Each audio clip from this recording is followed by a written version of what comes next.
Hi everyone, welcome to my channel. This is Carol from Practical Mystic, and I've been tagged by the lovely Natalie at Sanskrit Blue to do a VR on TarotTube.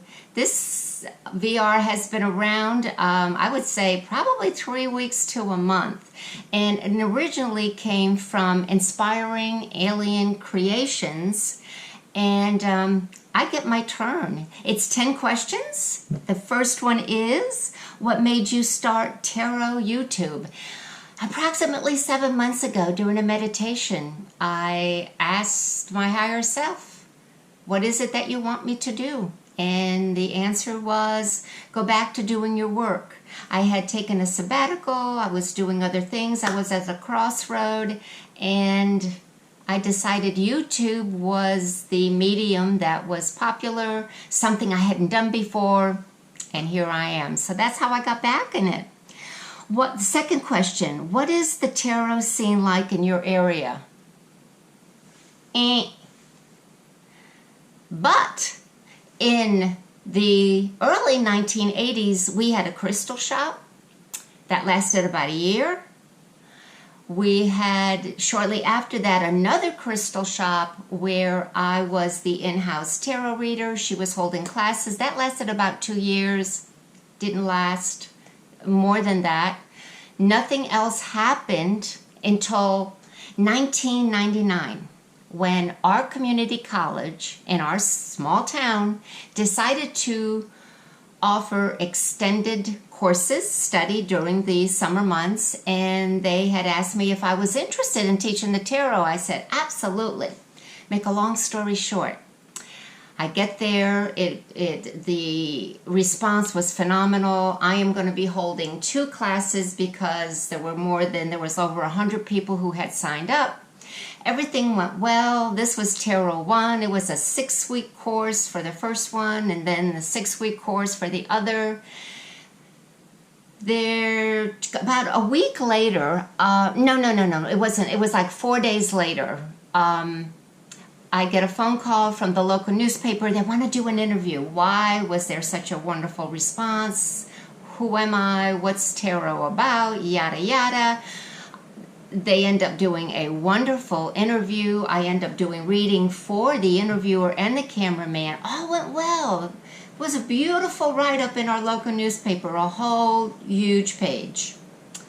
A week after, I get a phone call from the administrator from our community college telling me that I could continue the rest of the semester for at this point it was 2 weeks that I had fulfilled the rest of it, but that I was no longer, the contract for me to do Tarot 2 had been canceled due to the pressure of the bishop in another town north of here, because this is a Bible Belt, and they felt that the community was being harmed by my teaching tarot, believe it or not. So that was in 1999. We are in the year 2019. We still do not have a metaphysical shop. I think a New Age shop tried to come in maybe 5 years ago. Didn't work.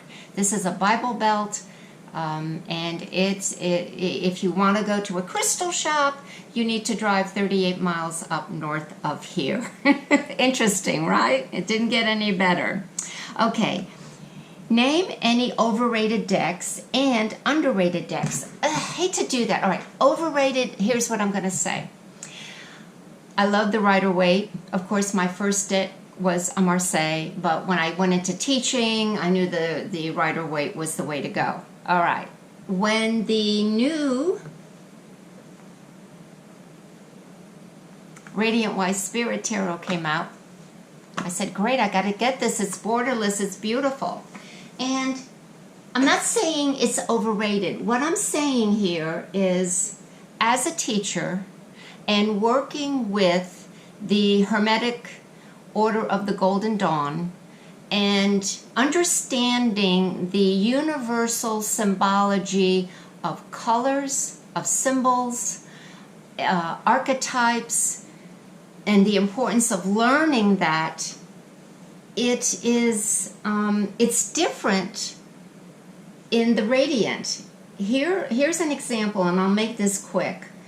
You have yellow here. You have yellow in the very old, these are my teacher cards, but this is the original Rider-Waite deck, okay? You have the yellow path and the yellow foundation here, not in the radiant. The wolf and the dog, and let's call it the crawfish, some people call it a lobster, are colored, not here. And I find that if someone is new and trying to learn the symbology and the color symbology, they are not going to get the same interpretation from a white path to a yellow path. And the same is true here in Temperance. There is a yellow path leading up to a yellow sun between two mountains. Here we have a white path leading up to a white sun between two very distinct colored mountains. So yeah, I'm a little discouraged there. This is my own personal feeling about it. Now, underrated, and here I am, I'm aging myself, but for me, my where I feel has been left behind is Tarot of the Spirit. Now, this book is more of an advanced tarot practitioners, where Pamela Hawkins and her mother, Joyce Hawkins, who is the artist and the painter of this beautiful deck, of course goes to the builders of the Adenum, as well as Aleister Crowley, the more Western traditional mysteries in her, let's just say, description of the tarot deck. It's not Rider-Waite traditional by any stretch of the imagination. Here is the Four of Earth. What else can I show you? Resurrection. Look at this. This is awesome. I find that they are excellent to get beyond the surface interpretations of a tarot deck, be evoked by the images in a meditative, contemplative state of mind, and I just love it for my own personal growth. Now, Pamela Hawkins is, you see, PhD. She is a medical sociologist.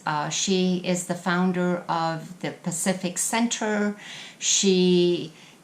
It's not light tarot, it's not dark tarot, it's not masculine, it's not feminine, it's the Kabbalistic middle pillar, and where you find balance, and this is why I feel it is underrated by everything that it offers.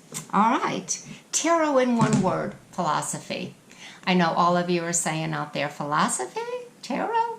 Well, let's understand the root word of philosophy. In Greek, philosophy,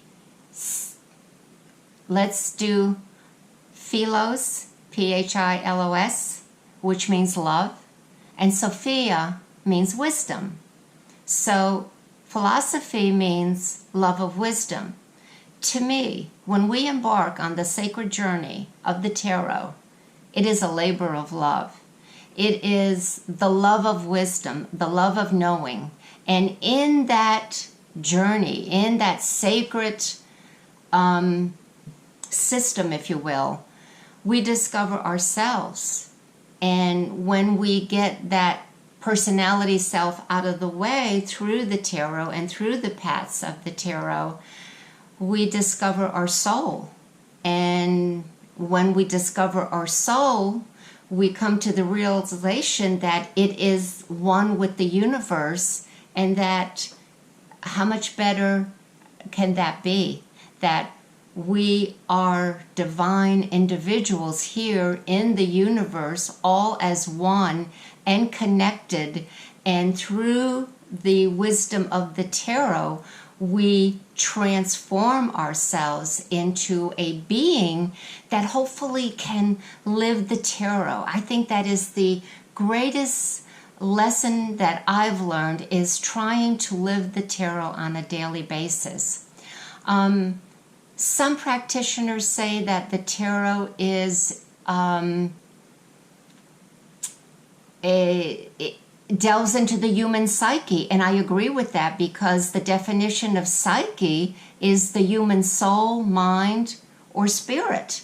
And certainly that is also part of what the tarot entails. So for me, philosophy describes the tarot. Next, name 3 small channels. Just found these maybe a week ago. Aquamarine 18, Soul's Journey, and the third one, Cassandra, Phelan. Excellent, new, small, getting there. I find it has substance. Those are the 3 I'm going to give you. The next question, your favorite type of tarot videos on YouTube. I like substance, but I also am drawn to what I don't know and wanting to learn. So Vedic astrology, Western astrology, and I'm drawn to YouTube like Julianne, Victoria, through a peacock's eyes. Definitely Maha's Treasure Box. Certainly Natalie at Sanskrit Blues. I love the versatility and the crafty and